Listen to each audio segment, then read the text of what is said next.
The external environment is always represent some factors that will have impact on the business. Now, obviously, there are a few things we already know because of other matters. For example, recession, for example, the inflation, for example, the political factor, the environmental factor. This sort of thing have an impact on the business.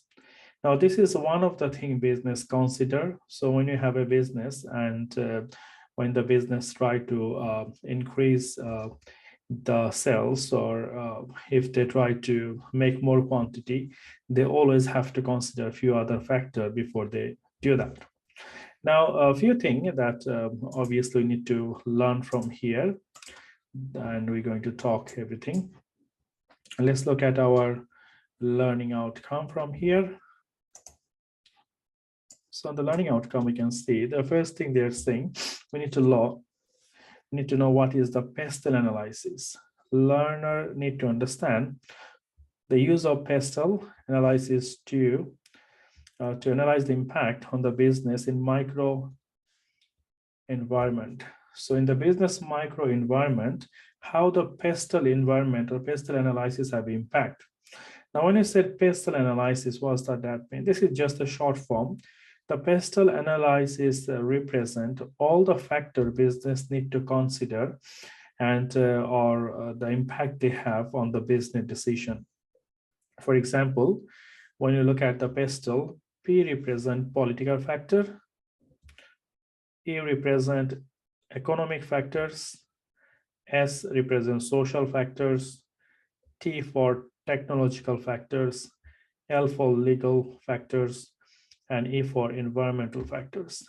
Now, some companies, or most of the companies, they only care about PEST up to political, economical, social, and technological. They don't give much attention for the last two, that is a legal factor and the environmental factor.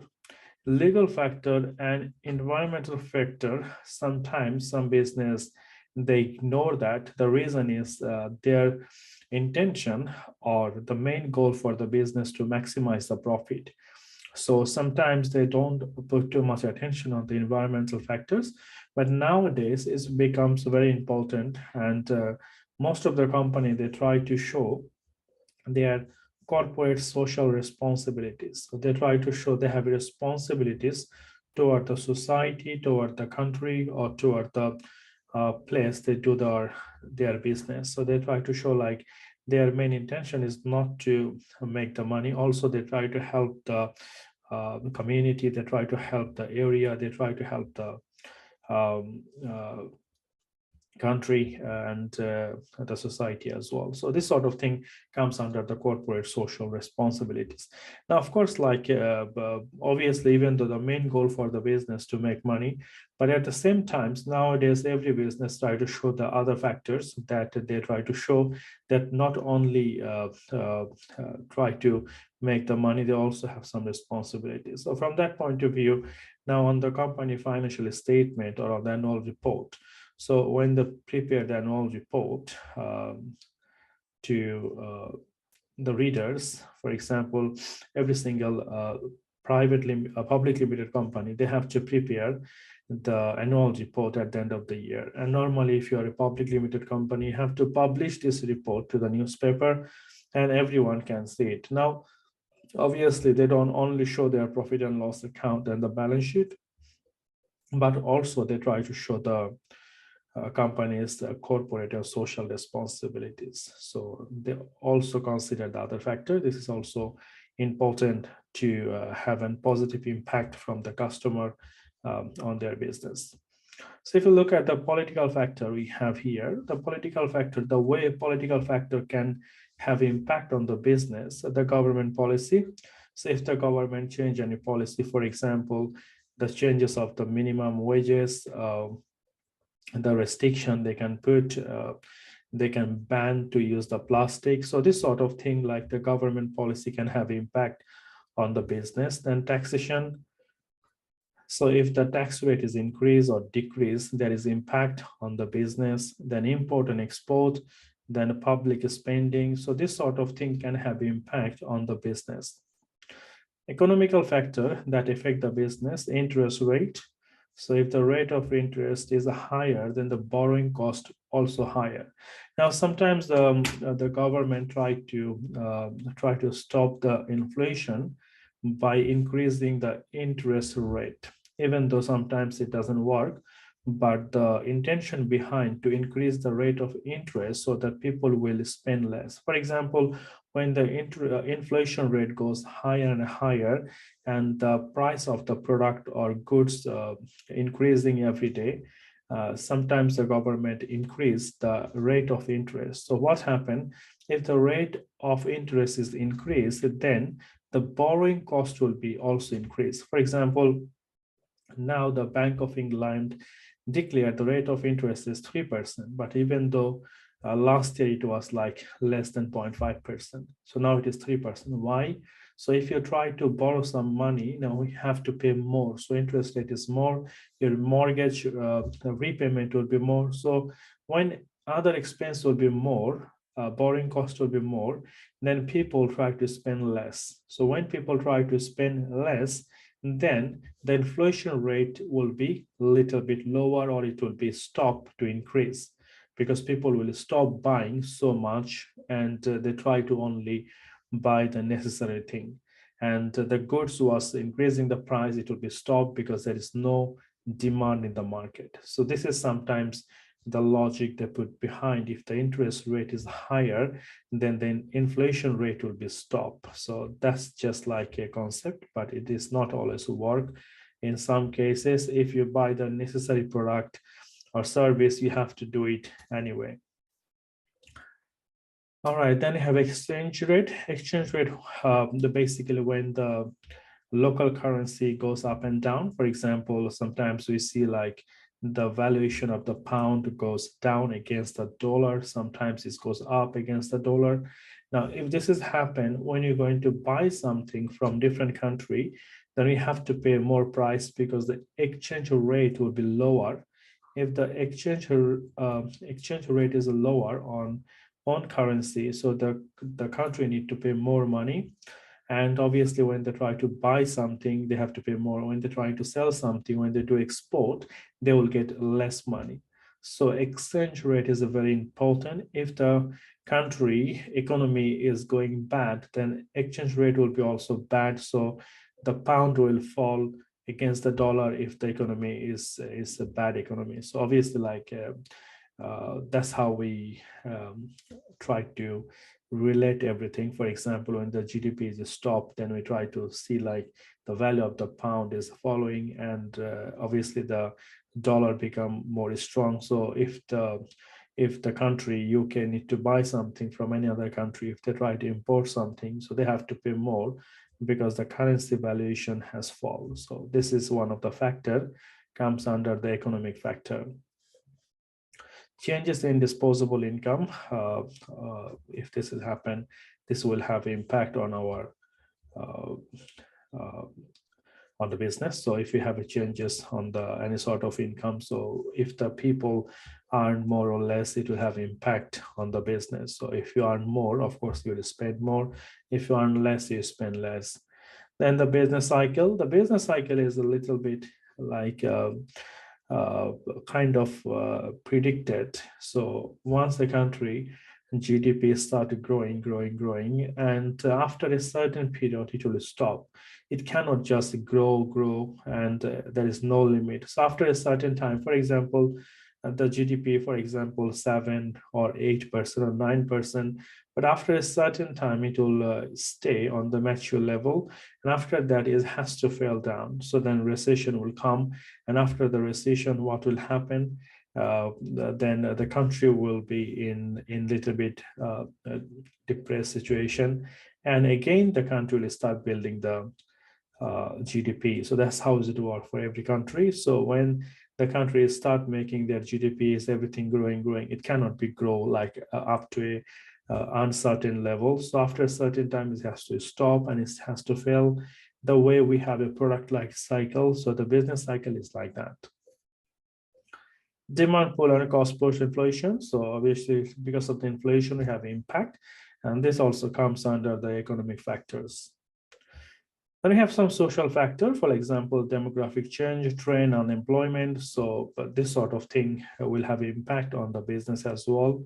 Technological factor, changes in technology impact on the structure.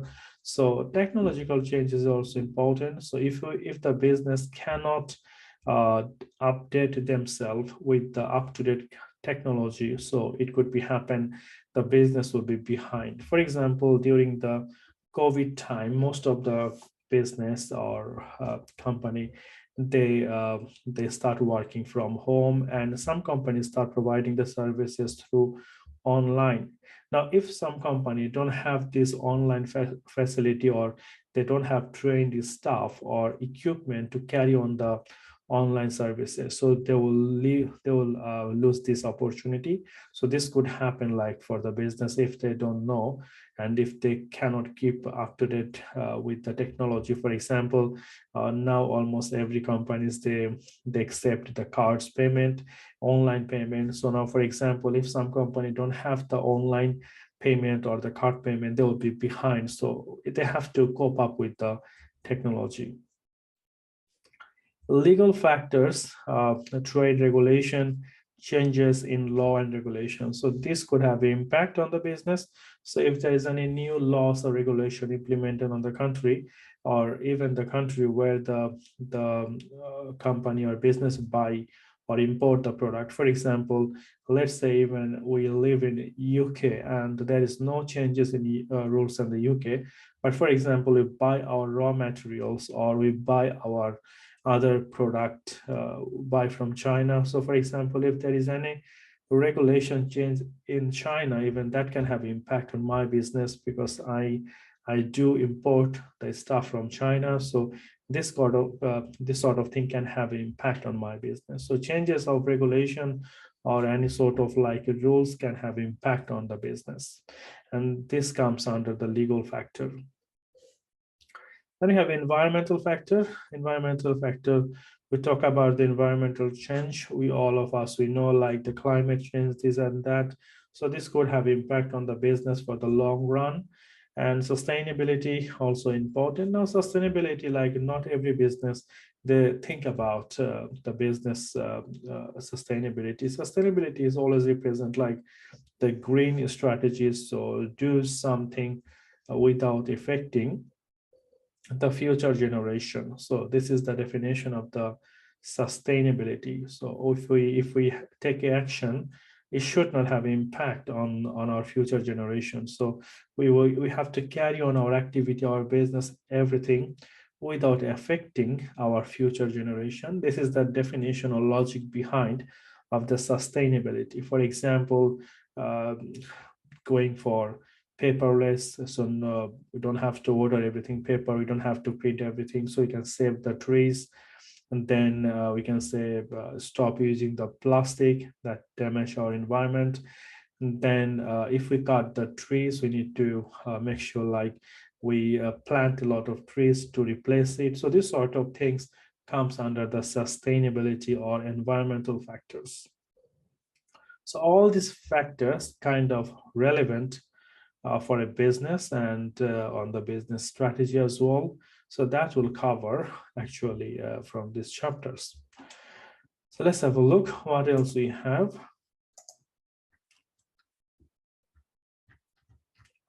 So if we look at the chapter overview, on the chapter overview, we have micro environment. The micro environment, we look at PESTEL, and the PESTEL analysis we just discussed. Then we will know about the sustainability. Then on the micro environment, we look at the demand and supplies and the price. Now here, there is a rules of demand and supply. Now, some of us, we heard this word is called price elasticity. Price elasticity represent like a demand is a link with the supplies. So when there is a lot of supplies, the demand can go low. And when there is a lot of demand, if the supplies is low, then the price can go up. So for example, if we try to buy something from the market, and if the price is more, And if we say like why the price is higher, or if the price is increasing, and they will say like there is not enough supply. So when the supply is low and the demand is high, the price will be higher. And when the demand is low, but there is a lot of supplies, the price will decrease. So this is kind of the price elasticity factor that we consider. But here we're going to look at a little bit different way from the business point of view. So also like the supply comes from the demand. For example, let's say there is a electric car in the market. Now, if people are not willing to buy the electric car, so the car maker, they will not make the electric car. So there has to be a lot of demand in the market so that not only one company, they will produce the electric car. For example, if you look at like a few years back, only Tesla was making the electric car, but now we can see like almost every company, they are trying to make the electric car because the demand is increasing. So sometimes it's with the price as well. For example, if a product price is a very low, it's a very cheap. Now, not many company or not many competitors will be interested to come in the market, because this will be kind of like very low demand product. So for that reason, if the price is more, sometimes the quantity can be more in the market because there will be a lot of competitors come with the same product.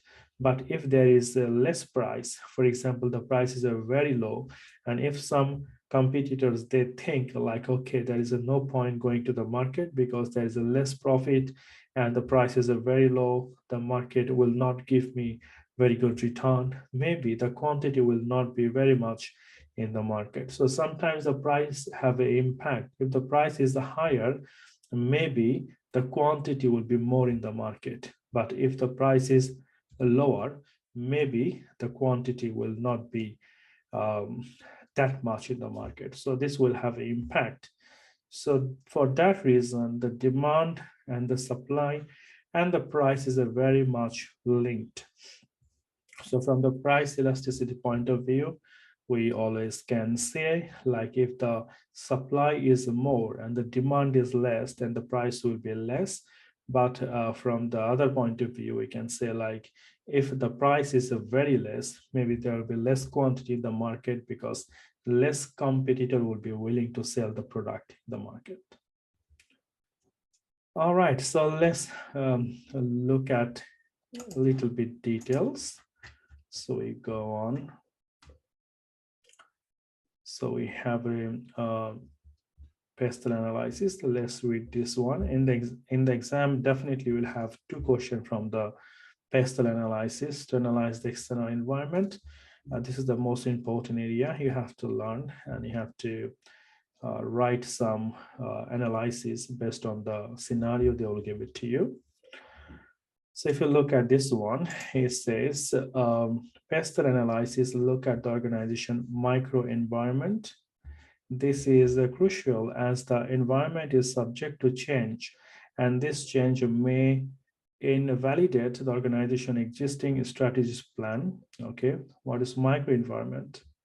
Microenvironment, the condition that exists in the economy as a whole rather than in a particular sector or region. In general, the microenvironment includes trend in the gross domestic product, that is GDP, inflation, employment, spending, monetary and fiscal policy. So in the micro environment, we consider almost everything.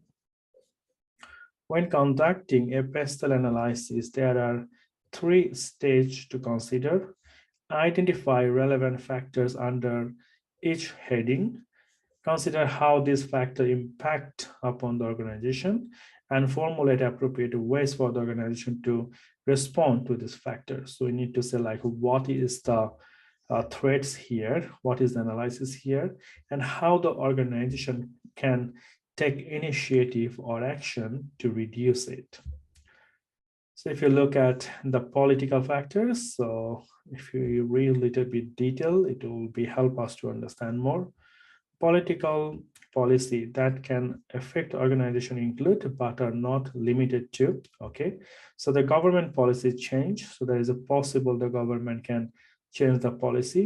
Example, if a government make a rules to ban sale of new petrol and diesel car, this will force the automotive company to switch to the electric car. So if the government said like from 2025, the way Germans said like from 2030, they will not be allowed any diesel car anymore. So every company, the car company, the car maker, they have to think like, okay, what is the alternative they have? Because they cannot make any diesel car anymore. So it's no point if they cannot sell it, they will not make it. Taxation, any increase in the business tax will reduce the fund available for the organization to reinvest in the operations. So we know like if we have a profit and we give the dividend, after the dividend, any profit we have, we call it return earnings. And this return earnings later on, we reinvest in the business. Now, obviously, like from the profit, we calculate the tax. Now, for example, if the government said like the tax will be now 25%, as the government introduced a new tax policy, you know, all of you like they give the statement yesterday, so tax is increasing. So if the government said like, okay, from 19, before the corporation tax was 20%, then when the government came with the conservative, they reduced it to 19%. Now they're saying like it will be 25%. Now, obviously, if this is 25%, the company has to pay more tax. So if they pay more tax, they will have a less fund to reinvest or for the innovation or for the research for the new product. So it will have an impact.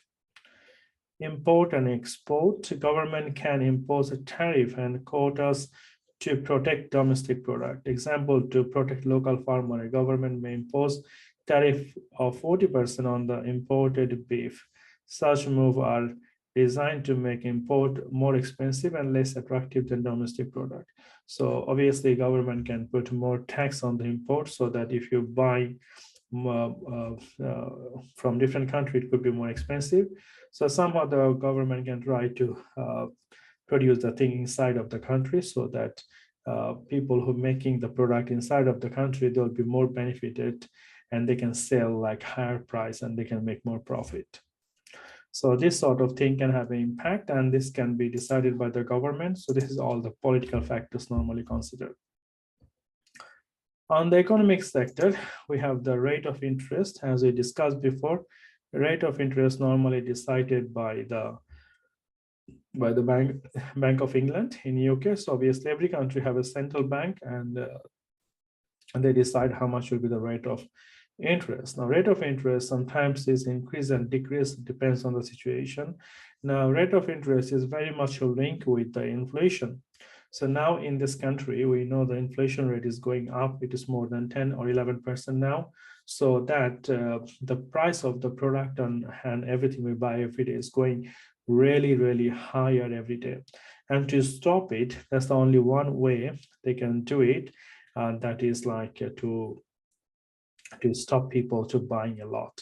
So when the people stop buying so many things at the same time, what will happen? The product and the price will stop. And if they don't buy it more, then the price will not go up because the demand will be less and there will be supply in the market. So for that reason, if the rate of interest goes up and the borrowing cost will be up and people will pay less money to buy so many things, and that will stop the inflation. So this one kind of like very much a link. And inflation, what is inflation? We know that. So the price are rising. So this refer to rate, which price are rising. So it is like kind of all the goods, mainly the major goods we are using every day. So it's together, they put in one basket and they tell like how much is price increasing on average. So in UK, it is now more than 11% the inflation rate. Exchange rate, that we said like exchange rate have impact on the import and export. So when the exchange rate is a fall, if the value of the pound is fall against the dollar, say if Britain or UK try to buy something from different country, so the exchange rate will be lower for the pound against the dollar, and they have to pay more to buy something. If the exchange rate is strong, they have to pay less. So exchange rate have impact, especially like when we import and when we export something. If the currency rate is lower, then what will happen? We will get less money when we export something. And then we have a changes in disposable income. The net effect of interest rate, inflation, and the taxation policy will impact the availability of money consumers have to spend on the necessities and luxury. As income fall, the procedures of luxury good will see demand fall. So obviously, like when you have a rate of interest is higher, inflation rate is higher. So first, what people will do, they try to spend for the necessity, the essential product. For example, if you need to buy the food, you need to buy the food first, you need to pay your bills. So if you have any money left, then you will think about the gym or cinema or some sort of recreation or entertainment. So first, you will have a priority on the essential thing or the necessary thing. So for that reason, the luxury thing, for example, go for a holiday, or maybe you have a plan to go for a first class ticket. Now you buy the second class because the price is expensive. So that could have an impact. So the luxury product, the price, because of the price inflation or interest rate goes high, the demand for the luxury product can go down. Business cycle, these are established cycles that follow the rise and the fall of the general economy. So for example, always the economy has to grow, and then boom, then recession, then depression, and the growth again. So for example, before the recession is always boom. Now obviously the next 2 years UK will face the recession, and it is officially started, and the main impact will be started from next year March. So from next year March to 23 and 24, UK will face a recession, and from 25 the inflation rate will go down, and obviously 24 and 23 will be the depression period, and hopefully they're expecting from 25 the growth will be start again. So next 2 years will be a little bit difficult time for the UK, not for the UK, kind of for the whole world will face a little bit depression. And obviously after that, maybe it will come back again and growth again. All right, the next one, we have the social factors. So social factor, we have here demographic changes. So this refer to social changes that influence buyer behavior. Relevant factor can include changes to age, gender imbalance, and ethnicity of a population. For example, over time, the UK population has become older due to improvement of the healthcare. So this means that more people pensionable age. So obviously, like if the people have a healthy lifestyle, and if the healthcare system is really good, so people life expectancy will be longer, and if people live more years, what will happen? They will be eligible for the pension. So that means more people will get the pensions. Trends represent like the variation. So there is some sort of trends every single country's people have. So an obvious trend over the last number of decades is the rise of the internet as a shopping and marketing channel. This has created increased competition for traditional high street retailer. So obviously, like everything have a trend. A trend is like kind of like you following something, and everyone is start following. For example, like now everyone, when they try to do the marketing, everyone think about marketing for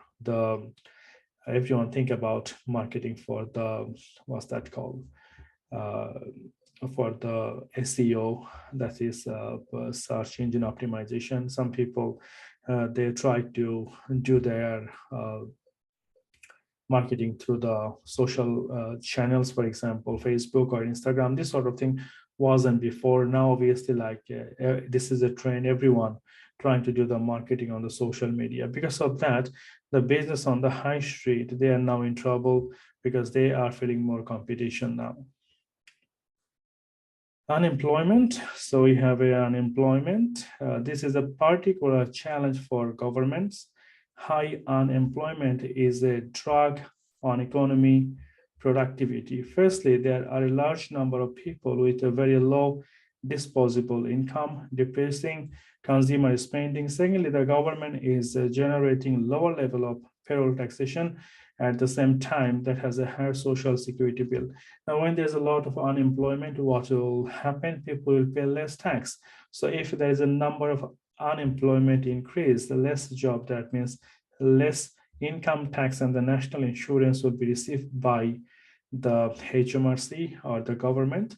And what will happen, these people will claim the benefit. And if these people claim the benefit because they're unemployed, so what will happen? The social security bill will be increased. The next one, we have the technological factors. So if you look at the technological factors, so we have here common technological factor that can affect organization include internet. This is just like some assumption. There could be some other factor. That's why they said are not limited to. It's not the only factor. There could be other factor as well. The second generation of the internet is now interactive. Users are creating and editing content, not just editing and reading and downloading. So before, people was used to just reading and downloading the stuff. Now they are like kind of creating and editing the content. So this is the Internet 2.0, fourth industrial revolution.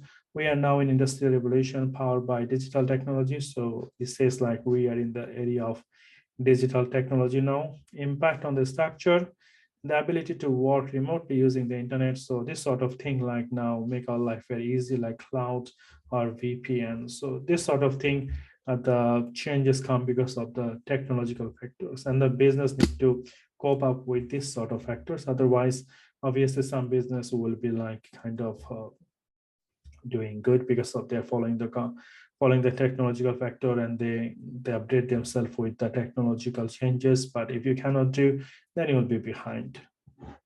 So this sort of factor can have impact on the business. Then you have some legal factors. That's the regulation change. For example, the Brexit have a change in the UK to EU. So this sort of thing can have a changes on the regulation, and there could be some negative impact. For example, the UK is no more on the single market. So obviously, like now in future, maybe like the import will be more expensive from the European country, and they'll be treated all the European country as outside of the any other country they can import. So maybe the more cost will be import, and eventually the selling price will be higher as well. Changes in law and regulation. The changes in law and regulation, general changes in the legal framework. So obviously, if there is any regulation of the changes in law and regulation, that will have an impact. For example, UK government committed to making the country carbon neutral will have a massive influence on the consumer behavior, which will require a company to change their process. So if the company said like, okay, from 2020 2025 or 28 or 2030, you will not be able to use anything that produce the carbon. So they have to take a preparation from now, and that will have an impact on the business. Environmental factor, we said like environmental changes to the physical environment can challenge existing strategy. For example, the increase in more extreme weather phenomena expose organization to more event risks. So if you look at the climate change, so there is a lot of cyclone, there is a lot of like disaster happening some area of the world. So before you establish your business or you take a decision, if you need to consider this factor, that might have an impact on your decision, like you will go ahead with that. Because this is just like environmental change. So obviously, sometimes you cannot do anything for that, but you have to think this factor when you decide for a long-term strategy for the business. Sustainability, obviously, like this is not the main goal for the business, but some business, they consider that. Consumers are increasingly aware of the impact that their consumption is having on future generation. This can be a threat to the companies unable or willing to change. Conversely, it is an opportunity for others able to satisfy the demand for sustainable product and service. All right, so let's have a look at one of the analysis. We'll look at one of the scenario. Let's read the scenario to understand how does it work. Say B City University. So there's a university called B, offer a full range of course to both full-time and part-time students. So there is a university, they offer courses both full-time and part-time student. In recent year, employer have complained that graduate lack the skill of necessary to make a seamless transition into the work. They claim that they are having run to additional training course to help bridge this skill gap. Some large employers are increasing the number of school leaver they employ. So what's happening here?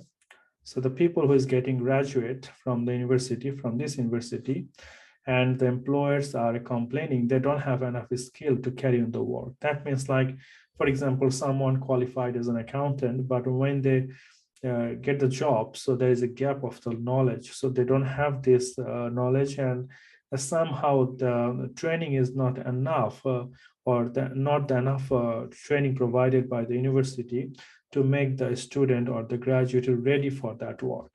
So that's why the employer said, like, okay, all the students come from that university, we need to provide additional training to them because they are not ready to do the work, and for that reason they are taking school leavers. So school leavers means like the people who dropped out from the school and they didn't go to the college or uni.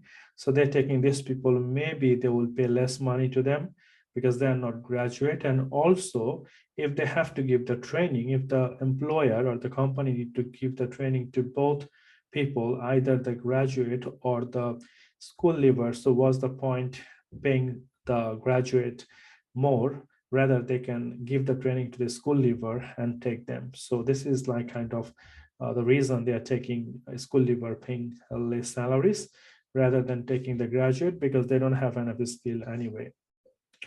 The government is mindful of the cost of supporting the higher education and the burden on taxpayers who do not attend the university.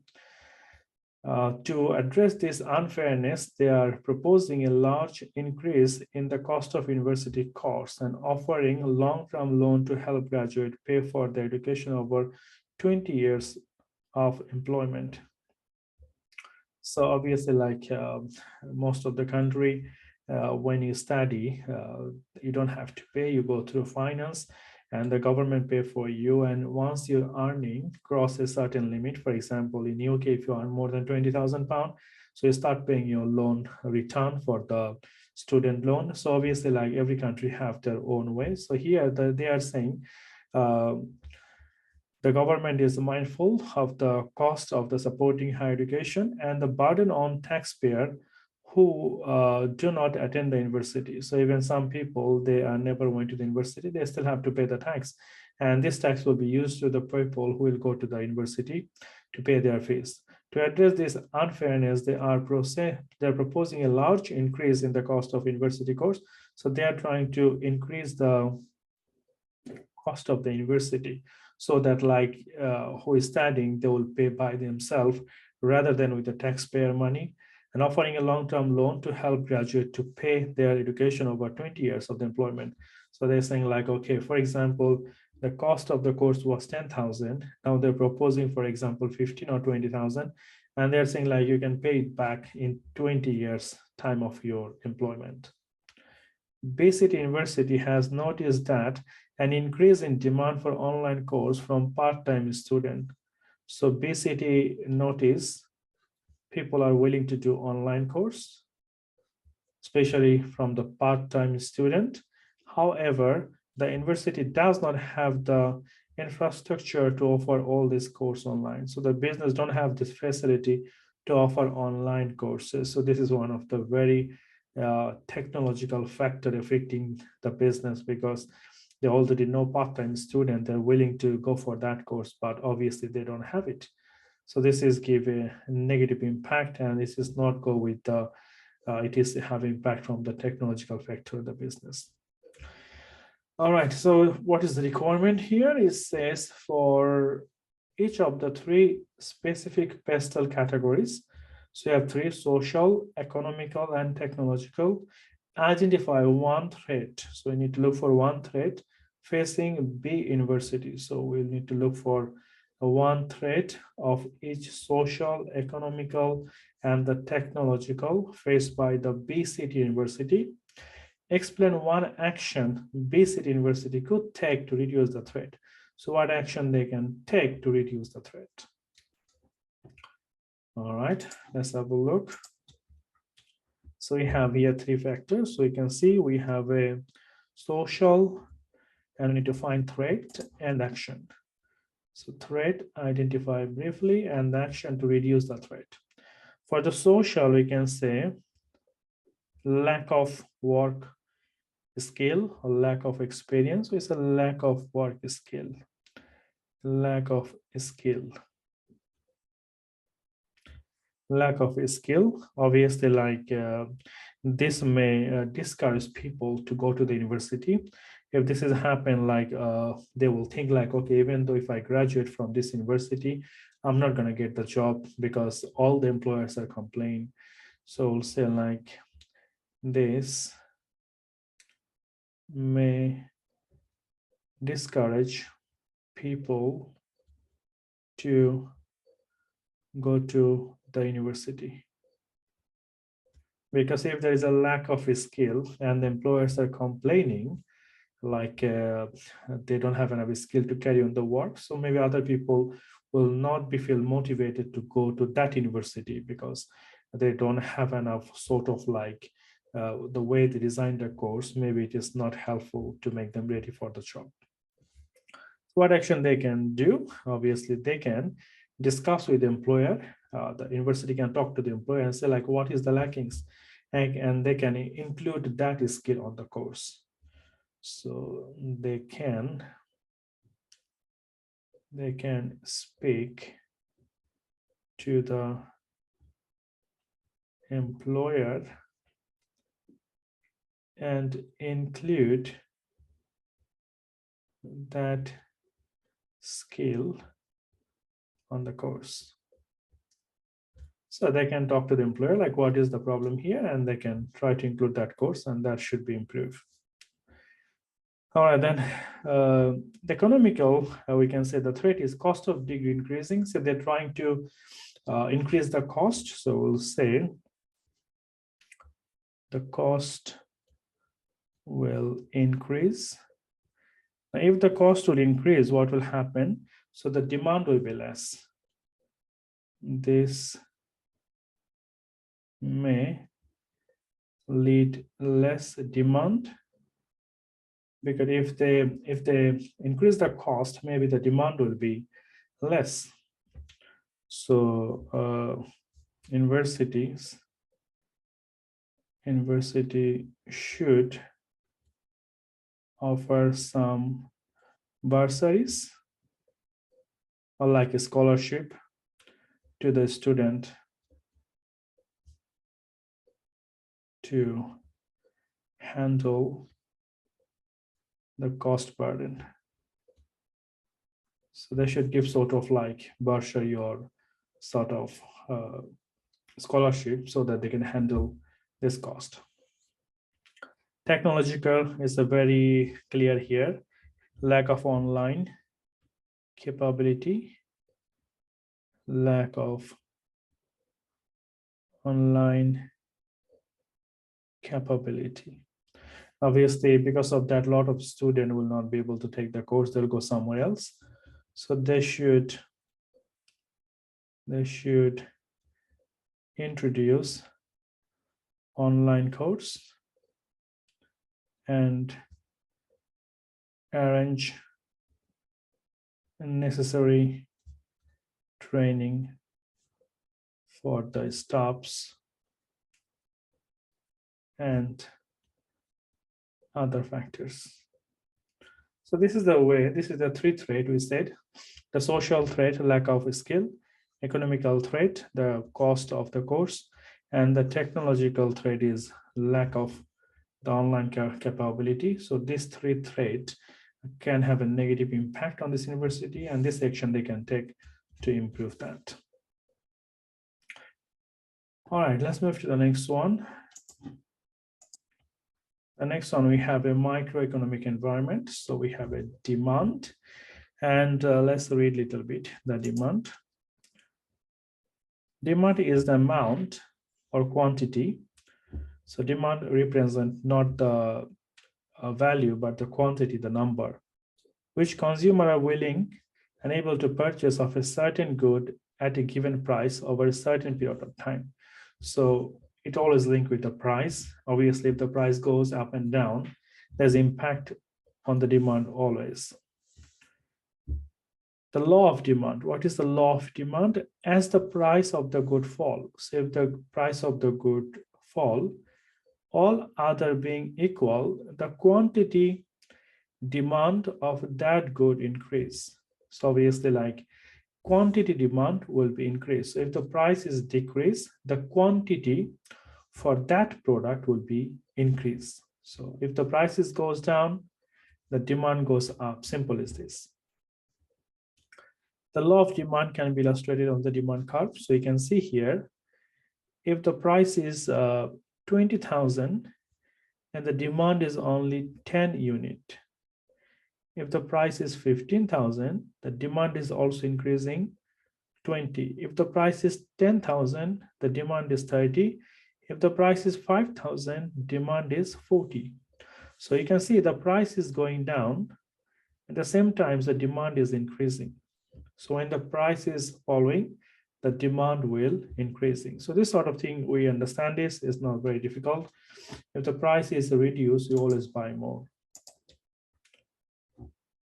All right, so let's talk about the condition of the demand curve. This is important to understand.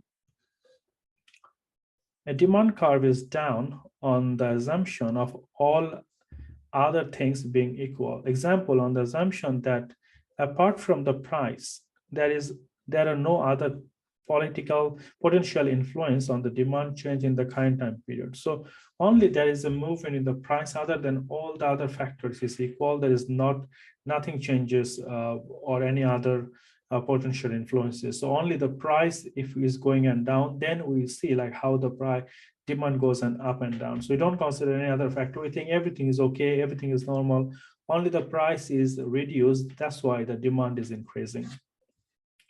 However, there are other factors which can influence the demand. So there are some other factors that can have influence on the demand. These are sometimes called condition of demands. Here are some examples. So we called it conditions of the demand. Level of disposable income, income after tax. Obviously, like if the income is going up and down, there's always impact on the supply and demand. So if my income is less, then obviously I'm not going to buy more. So that will have a impact. So level of disposable income. So for example, the first one, normal good, is one where buyer buy more as the income increase. So the normal goods is like when my income is more, I buy more. So this is called normal goods. Inferior goods is one where buy less when the income is less. So if my income is less, then I buy less. This is called inferior goods. And the necessary goods is like, it doesn't matter, like my income is increase or decrease, I still have to buy the same thing, where buyer continue to buy regardless the changes of the income. For example, if we need to buy the rice, if we need to buy the flour, if we need to buy the oil, the necessary thing, we need to buy regardless our income is increase or decrease. Then we have a price of substitute good, two or more goods that satisfy the same need, for example, tea and coffee. So substitute good is like kind of for the same purpose. For example, if the price of the coffee goes really high, then you can use the tea. So this is substitute good that can be alternative for each other. Price of complementary goods. Complementary goods like when something come with another goods. For example, when you make a tea, we need a tea and milk and sugar. So it's a complementary. So if we need a tea, also at the same time, we need the milk and the sugar as well. the pattern of taste and preference for the product, market expectation of the future changes in the price of the good. If there is a changes in the condition of demand, then demand curve will shift left or right. So if anything changes from here, the demand curve would be move either shift left or right. That means it could increase or decrease. For example, the shift rise in demand. So if it is a rise, then it will go more here. So you can see if it is go more, obviously it will have impact, more impact. But it is also possible like it could go left as well. So it could go left and right. So look at another example. So mini cars continues. So if you have a look, there is a example we have here. Okay, so this one we have seen.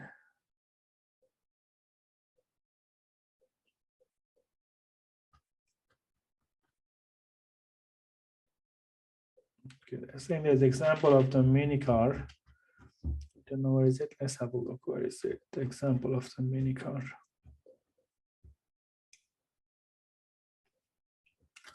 There's illustration.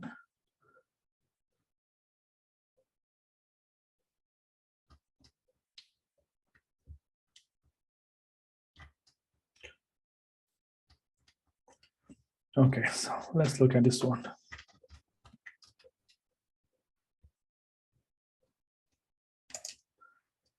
Okay, here it says the law of the demand, and here they're saying law of the demand, explain how each of the following continue on demand might lead the demand curve for mini cars to the left inwards. So mini cars, let's have a look. Is they say anything about the mini cars here? That's the mini cars example. Is the mini cars continue? That means the top one we have on also for the mini cars. Okay, so an example show for the mini cars.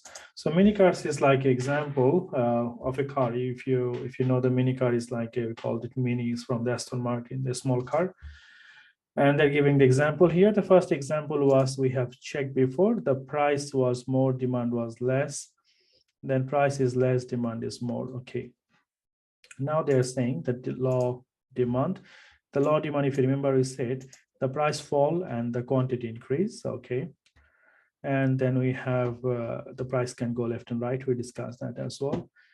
Let's have a look what they're saying here. Explain how each of the following condition of demand might lead the demand curve for mini car shift left. That means it could go left side. The left side represent, so you have a left and right. So if you talk about left and right, there should be another graph. So left and right. So here we have a left and you have a right. Right represent like supply curve, and on the left you can see it will be the concentration. So let's have a look for this example what they're trying to explain here. Okay, so the first one they said here, price of substitute. Price of substitute. Now price of substitute, we know that price of substitute means like the same product. For example, like if you have a mini car and if another company, they make like same type of car, like for example, not exactly mini, but it's look like same. So for example, if anyone trying to buy the mini and after that they see the expensive, the mini is like very expensive, and the other one like it's different brand, but it's look like same and the design is same and this is less. So what will happen? So if the price for the substitute, so if the price is less, so if the substitute price is less, then obviously like that will make mini more competitive. So if the price of the substitute is less, for example, let's say if the coffee, 1 cup of coffee, for example, 20 pounds, and 1 cup of tea is £2. So then obviously if the price of the substitute, the alternative one is less, then maybe people will stop drinking the coffee and drinking the tea because the substitute price is very less. If the price fall of the substitute one, then it can have an impact on the main product as well. The price of complement, so that means the example you have seen before, like a tea and sugar and the milk come together. So complement for the Mini is a car. So the complement we can see with the car, always you have to take the insurance. So complement is something you definitely need. So when you take a car, we definitely need the insurance. So if the price of component, if the price goes up of the component with the product, with the mini car, so insurance price will also increase. So if something has come as a complementary, obviously if the main product prices go up, the complementary product also going up. The pattern of taste and the preference, so the people taste and preference. So normally the Mini is like a fashionable, so fashionable car. And market expectation, so if the price is increased, if the price increase, then the quantity will fall. So if the price will increase of the mini car, then the total quantity of the cells will be less. So this one we can expect in the market. So you understand in the market, if we increase the price, the sales will be less. All right, so we have the thing, this is the pink law of demand. This one is for the law of supply. So let's quickly have a look at this one. Law of demand. Forecast the effect of the following factor on the supply curve of wheat in Europe. Okay, so let's have a look what's happening in the wheat in Europe. So you can see here, this is the curve. So the price is 20,000, quantity is more, 15,000, quantity is 30, 10, 5. So when the quantity is less, it's on the market. When the price is less, then quantity is also less. This is, we need to understand a little bit different way. Obviously, when there is a less price, not all the competitor will try to compete on this market. For example, if there is only, like, for example, the price is very less and there will be not many product available, because it is not everyone will be interested to be on the market to sell the same product. So this is called law of the supply. So law of the supply always represent if the price is less, the quantity will be less, price is more, quantity will be more. So here we can see we have a poor growing season. Explain the impact on supply, a poor growing season. So what in the Europe, poor growing season represent fall in supplies. So fall in supply. Rise in the cost of the farmer, so cost will be increased. So cost of sales will increase. A rise in the price available of oat. So if this has happened, so this is the oat is the alternative of the wheat.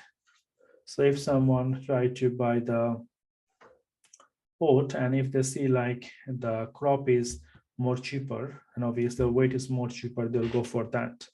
So rise in the price available for oat. So if there is increase in the price, so they will fall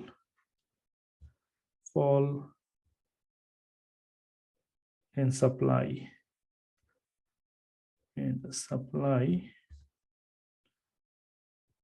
because people will start making the oat instead of wheat. So produce more oat than wheat.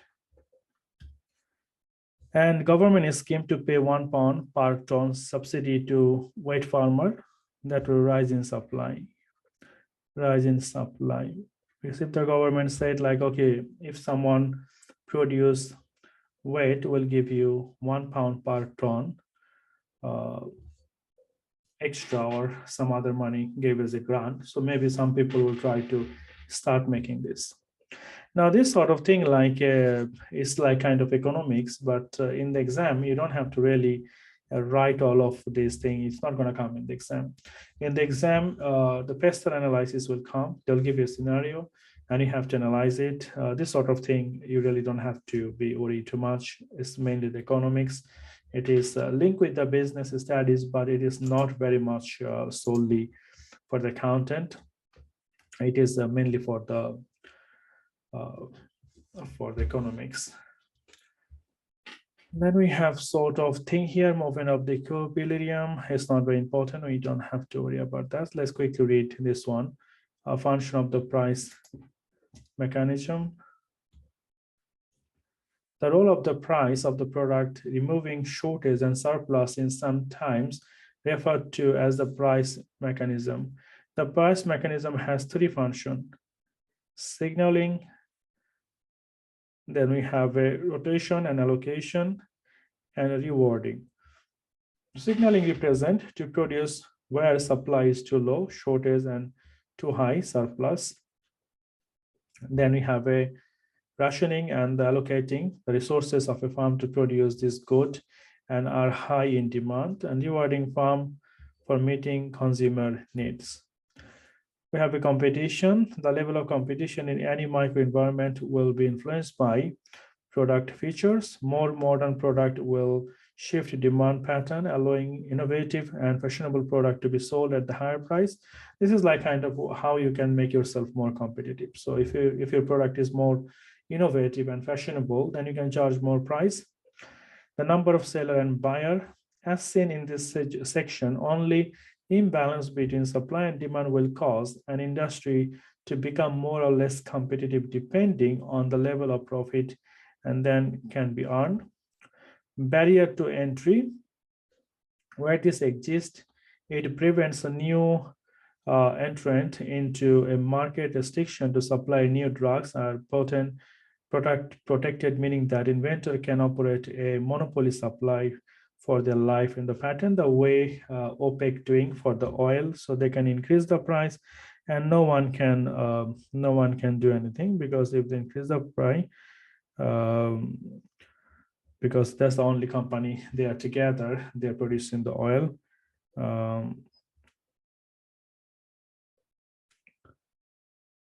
So this is the one thing. The next thing we have here, location. If goods and services are affected by local supply and demand condition, then the local equilibrium price and the profit may fluctuate.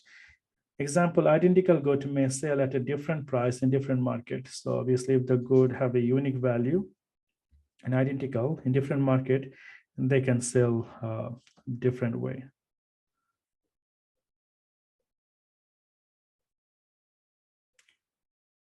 All right, so availability to inform.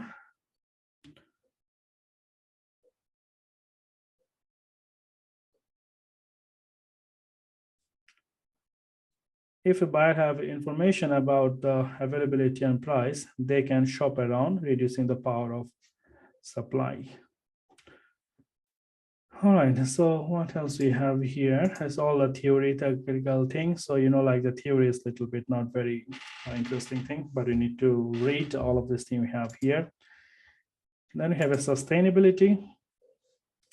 Sustainability encourages an organization to focus on the creation of long-term consumer and employee value.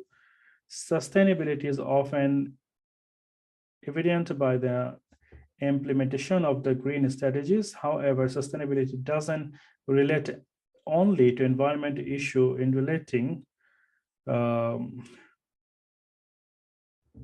So we have here, okay, however, sustainability doesn't relate only to environmental issue. In reality, the challenge for business is ultimately deliver, okay, social justice, being a good corporate citizen, environmental quality, environmentally natural, planting tree. So this thing we talked before, like sustainability is the issue, like where the business trying to do something without affecting, obviously, like uh, it will have like a kind of responsibility as well. All the business, they should not do something affecting the future generation. So all the business, they do something, they have to make sure like the product or service they are making it have a sustainable future, and obviously without affecting or damaging the environment. All right, so here what else we have here? Challenge, we have some challenge. Let's quickly read this one.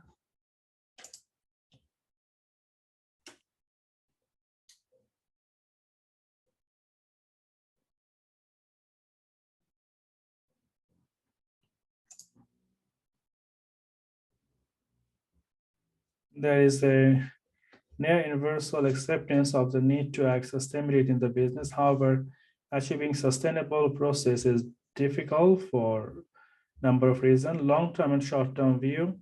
So we have a concept of sustainability is based on the ethos of the preventing resources stakeholder view. So this is just saying like what challenge they can face if they try to be sustainable. For example, there could be a long-term and short-term view. For example, some company, they try to make the profit and just to try to get the dividend and tax yield. For them, maybe it is not suitable to go for the long-term in a sustainable way. So the stakeholder view, they might be like complex. They said, as seen in the earlier chapter, stakeholder management is a complex and tricky process. So quite simply, acting sustainability may not be the interest of some influential stakeholders. So maybe not everyone will be happy to invest a lot of money to make the business sustainable. For example, go for the green, then obviously like don't use the plastic. There's a lot of things like the sustainability report can have or they can do. So maybe not every stakeholder will be happy for that. The resource management. In manufacturing, there is the increasing awareness of the rarity of the certain minerals. If these are used faster, then they can be mined or recycled, then a company is reducing in long-term viability. So of course, like if the company with the business with the mineral, and if they try to use it faster, then one day it will be finished. And obviously there will be no way they can carry on the business. So they have to think if this sort of situation come, resource management. If the resource is not infinity, we have to know how to manage it properly. Then we have some holistic impact. Any organization that attempt to convert to 100% sustainable business need to be aware of the far-reaching impact. This will include, but not the limit to, effect on product and service, impact on the customer. So how will have impact on the product and service? Switching to sustainable ingredients can affect the quality of the product. Then obviously, like for example, now we use the paper. If we use something that is not paper, something alternative, then maybe it will have impact on the quality. Impact on the customer, maybe the customer maybe the customer will not be happy with the new product or the service that is linked or relevant to the sustainability. And then we have the next thing. We have employee. If the product and service process need to be changed, then employee need to be retained. Workplace, any changes to the process may impact on how people work. This can cause some cultural impact. Supply chain, can our current supplier adopt our new sustainability process? For example, if you go with the new sustainability approach, maybe all the supplier we have, maybe we don't need the same thing what we need, or maybe the supplier have to approach different way. So we need to look at all the factor, business function and process. We have all this thing. It's very important to understand everything before actually we can go with that. All right, so let's have a look what else we have. This is the end of the chapter, but as I said, there's a lot of theoretical thing here. So this paper is full of theory, but in the exam, you usually don't have to know all of this thing. You have to know like certain thing for this paper. And the main thing you have to know from the stakeholder, the PESTEL analysis, then the ethics. So this will be the combination for your exam. So when you do exam paper, you will understand more, but there's a few economic question we have that's relevant to completely economics, but as I said to you, it is not very much common for your exam. All right, so we'll move to the next chapter and we'll talk a little bit about our chapter number 4, that is professional ethics for an accountant. And before you start, let's take a quick break. Let's take a 15-minute break. So we'll come back and we'll start from our chapter number 4. So let's take a 15-minute break. We'll come back 7:30 and we'll start with the professional ethics for an accountant.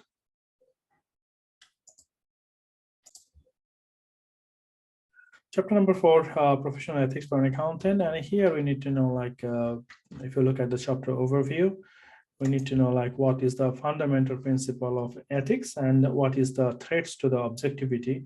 These are the main 2 areas we're going to learn from here.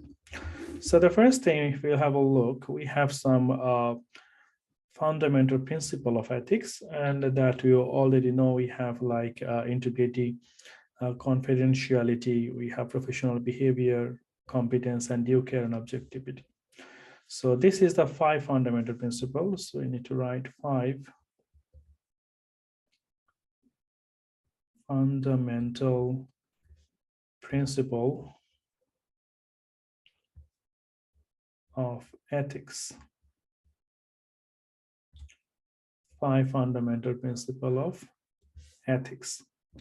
Now, the 5 fundamental principle, the reason we called it fundamental principle, there is no way we should break this principle. This is the fundamental or the base for any accountant to follow this ethical principle in any situation. So the first one we called it professional behavior.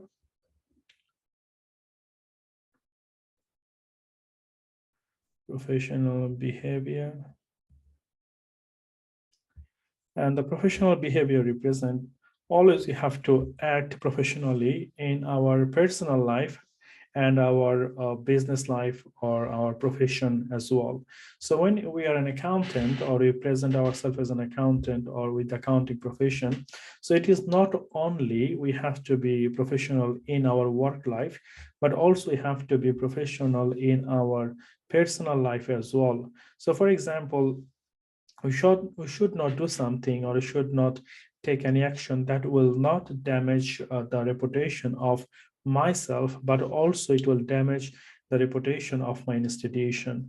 For example, if something wrong we have done, it will not only say like this person was an accountant, this person name is that and he done something. So it will also add it with our profession. They might say like he was an accountant, he done something wrong. So it will not only damage your own reputation, it will also damage your institutional reputation as well. So this is like comes under the professional behavior. So we have to act always professionally, and we should not do anything that will damage our reputation individually and institutionally. Then we have an integrity. Integrity represents honesty. So you have to be always honest and transparent to the client. So when you have a client, you need to make sure we explain everything. If there are any conflict of interest, we have to make sure we explain this to the client. And if any sort of thing we need to explain to the client, we have to explain to honestly. So you should not do anything that will raise a question about our integrity. So integrity represents the honesty. For example, if the client overpaid for the services, we should give the refund. That will represent as the integrity. Then we have a confidentiality.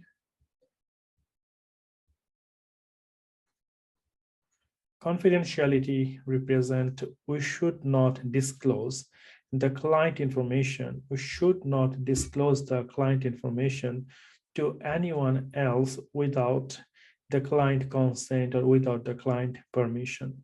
So we should not disclose the client information without the client consent or without client permission to anyone unless it is required by law. For example, if the information is confidential, we never ever share with anyone unless it is required by law. So when, for example, if there are any queries come from HMRC or anything from the government, or if it is the threat to the public interest, for example, if the client is involved with money laundering, or if the client is involved with anything that will damage the environment. So if this sort of thing is involved, then we are allowed to share the information. Otherwise, we are not allowed to share the confidential information to anyone else without client permission or consent. The next one we have here, competence and due care. Competence and due care.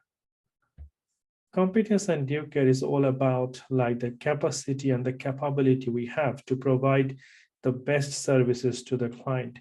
For example, when we provide services to the client, we need to make sure we have the resources and we have the capability or experience so that we can provide the best services to our client. We should not take the engagement, or we should not take the job if we think like we don't have enough resources, or if we don't have enough capability to provide the best services to the client. For example, if the client asks you some services, and if you know like you are not that good on that area, or you know like you cannot provide the best services to the client, then you should not take that engagement. Then we have objectivity. Objectivity represent we has to be always fair. So should not be biased in any situation where we have my own interest. So for example, I'll get some own benefit, or for any other reason, I should not take the biased decision.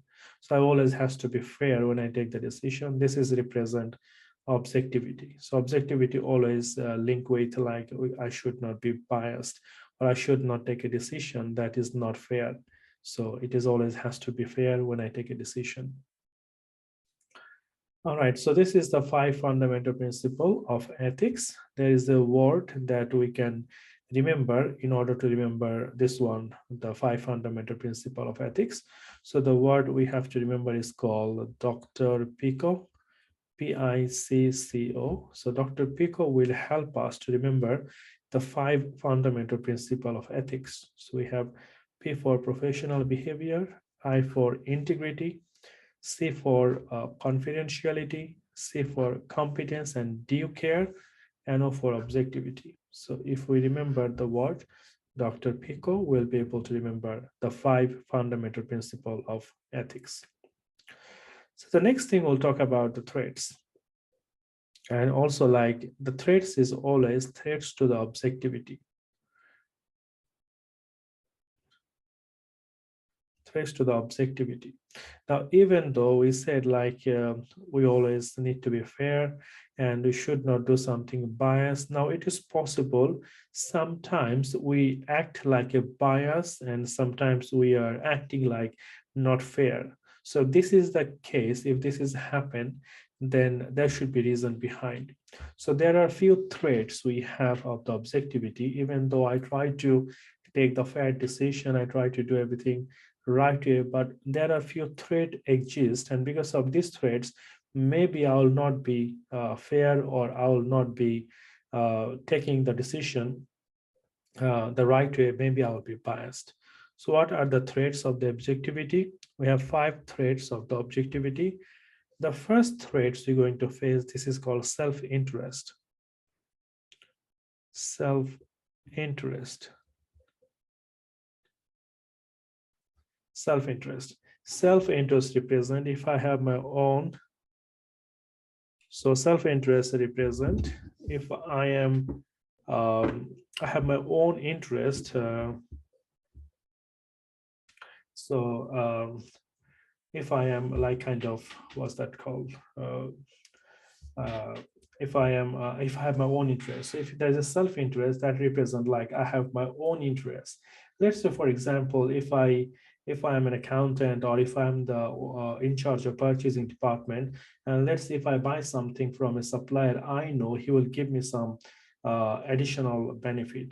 Or for example, the client can say like, okay, if you do this work, you will get some promotion. Or if my employer said like, if you do this one, even it is unethical, but if you do that, you will get some promotion on, or your performance will be appraisal better way, or you will get sort of award or reward or bonus, whatever.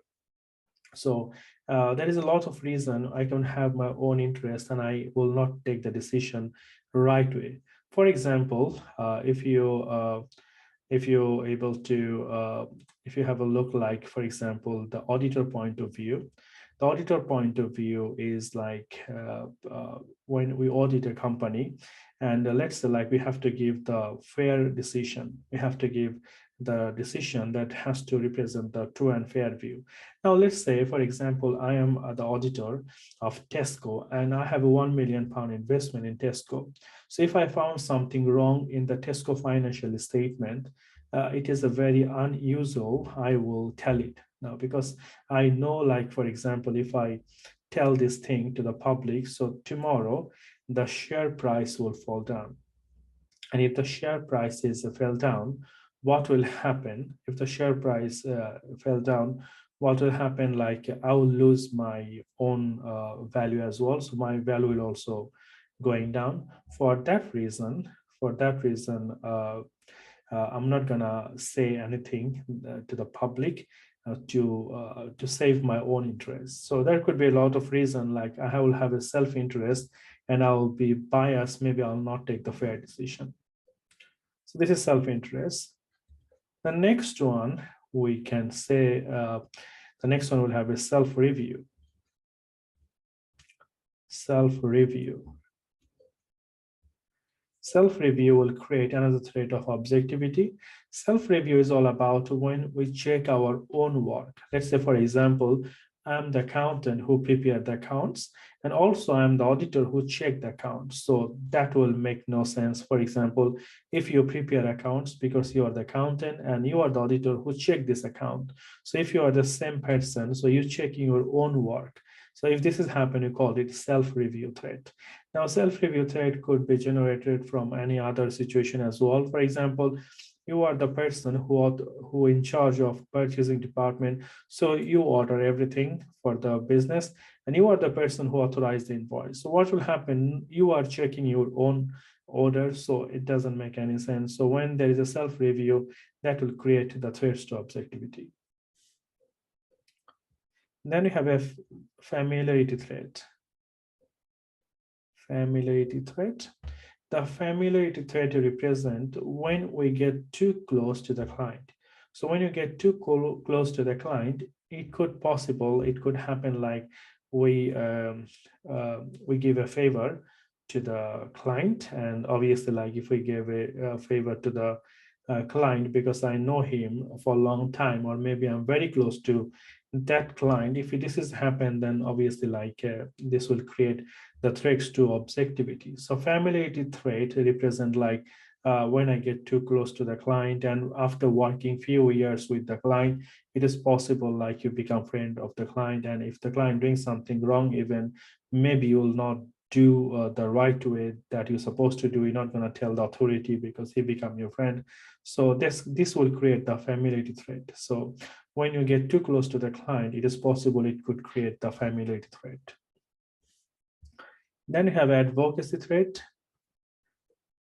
Advocacy threat. Advocacy threat represent like when we act like an advocate. So for example, if the clients come to us and we said like, okay, we can help you on this and that. And for example, if the client said they need some loan and we prepare the cash flow statement for the client, and we represent the client in the bank, and we're telling the bank like, this is my client, I know him for a long time, he's a very good, his cash flow is good. So I'm just acting like an advocate.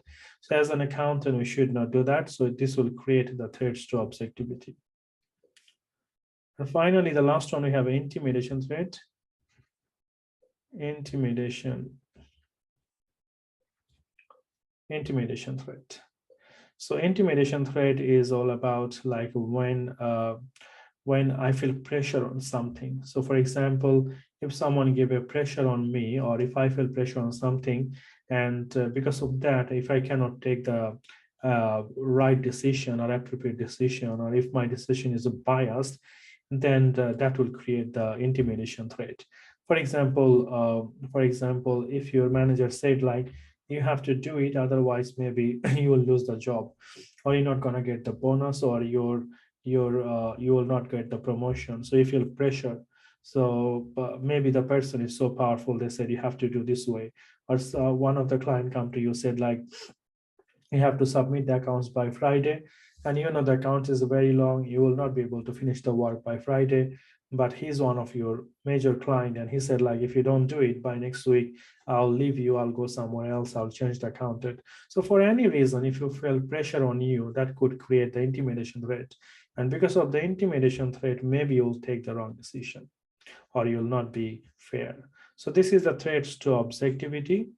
And we have some safeguard as well, how to uh, how to reduce the threat. So for example, when there's a self-interest, how can I remove the self-interest threat? How can I reduce the self-review threat?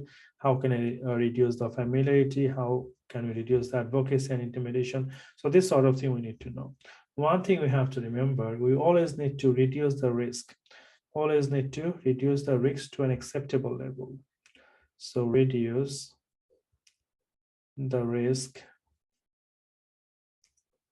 to an acceptable level.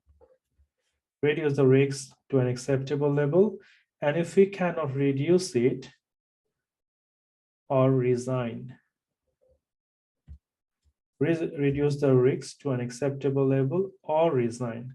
So either we have to reduce the risk to an acceptable level, or we have to resign. We have only two options. All right, so we always try to reduce the risk and acceptable level. If we cannot reduce it, we have to resign. Now we have here the 5 fundamental principles that we discuss. So we have here activity, professional competence, professional behavior, integrity, and confidentiality. So you can read this thing in detail if you want, but the story is same. All right, we have one activity here, Donald. So I'll give you 5 minutes to all of you to read this activity and tell me what you think here. And after that, we'll solve it together.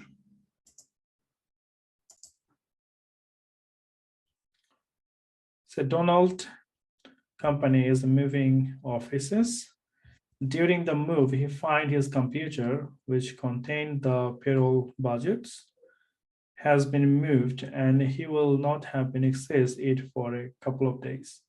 The HR director has requested information from the budgets for an important meeting today. And Donald thinks he can remember the information, but is not 100% sure of it. So what should Donald do? So we have number A, politely refuse to provide the information. Provide information from the memory, provide information with a disclaimer on this accuracy, and make an educated guess and provide an update later. So we think like the A is the most suitable one, politely refuse to provide the information. All right, so this is the most suitable one from here. All right, let's look to the next one. The next one we have here, threats and safeguards. So the threats we have discussed here, we have a self-interest, self-review, advocacy, familiarity, intimidation, and we have the safeguard. Now the safeguard include obviously like few things. Let's quickly read this one, safeguards. In terms of the safeguard represent how we can stop to happening this sort of risk. So what type of safeguards we should put in place so that this sort of risk we can handle. Education, training, experience requirement, corporate governance requirement, duty to report breach of ethical requirement, professional or regulatory monitoring or disciplinary procedure, effective complaint system that enable professional accountant that public to draw attention, unethical behavior. The following safeguard may also be found in work environment: corporate oversight, organizational system internal control, organizational ethic and the code of conduct, requirement procedure, employee performance and management system policy, communication channel. This is the way you can basically put the safeguard, but we will look at a little bit in detail with the threat and the safeguard. For example, let's say we have the threats. What is the threats here and the safeguards? So employer requesting the accountant to discarded accounting standard. So if this is happen, if the employer requesting the accountant to disregard the accounting standard, what will happen? What could be the possible safeguard here? Obtain professional or legal advice on the matter. Use the employer formal dispute resolution process. So we need to put this sort of safeguard. If the employer force me or request me to ignore the accounting standard, I have to always look for the professional or legal advice on this matter. The next threats we have: employer requesting the accountant to undertake work that they are not trained sufficiently for, or not providing enough time to produce the work delightfully. So if they ask you to do something that you don't have enough experience or training to do it, so what will be your safeguard? Request additional training or time. So tell them I need more training to do it. Obtain assistance from those with sufficient training. So get the help who have this training. So get help from them. The next thread we have here: accountant being offered an inducement such as cash or gift to break their ethical responsibilities. So if someone offer you like sort of cash or gift to break their ethical responsibilities, so turn down the inducement, report to appropriate parties such as supervisor or the professional body after taking the legal advice. Accountant being pressured to offer an inducement to another. So if you feel pressure, do not offer the inducement. Report the matter to appropriate parties. Then we have accountant under pressure to disclose confidential information as a part and outside investigation. Disclose information in accordance with the statutory requirement. So if you're under pressure to disclose any information that is confidential, and if the investigation is outside, for example, HMRC or from anywhere, so you need to look at the statutory requirement first, and then you can provide the information. All right, let's look at the next one. So the next one we have here. So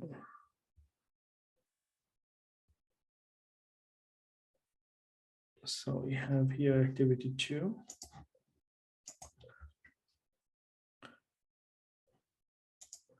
All right, give you 5 minutes to read this one, and after that we will solve it together. So can everyone read this one and tell me what you think the right answer for that? You do that. So what do you think here? Which one is the ethical threat here? Which of the following is a threat to the ethical of an accountant? So all of us, we know that is a familiarity. Very good. All right, so this ethical question will be in the exam for sure. So I need to make sure we revise the ethics very well, and the ethics question only relevant to our 5 fundamental principle, this one, and the 5 threats. So obviously, like also need to know some safeguard. Or when the question asks you for the safeguard, remember 2 lines. Always tell like we try to reduce the risk to an acceptable level. So try to reduce the risks and acceptable level. And if we cannot reduce it to an acceptable level, we always have to resign. Remember that. So first we'll try to reduce the risks to an acceptable level. If we cannot reduce the risk to an acceptable level, then we have to resign from that engagement.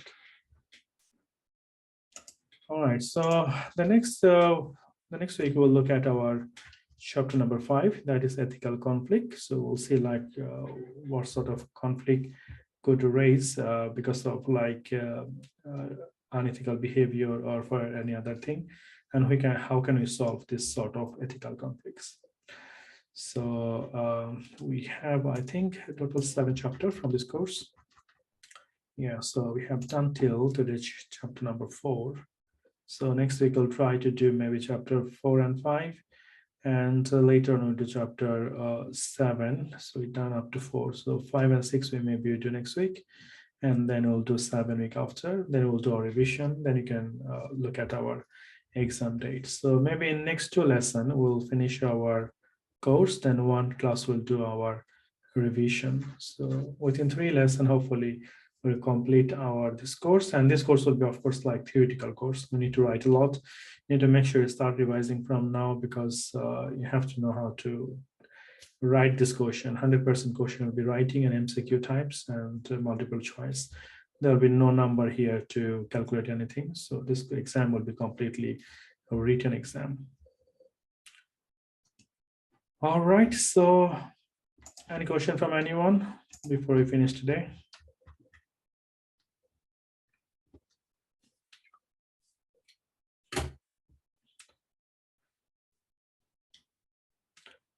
Make sure you start your revising from now. More earlier, if you start revising early, you'll be able to complete your course more early, and you don't have to wait like till the end.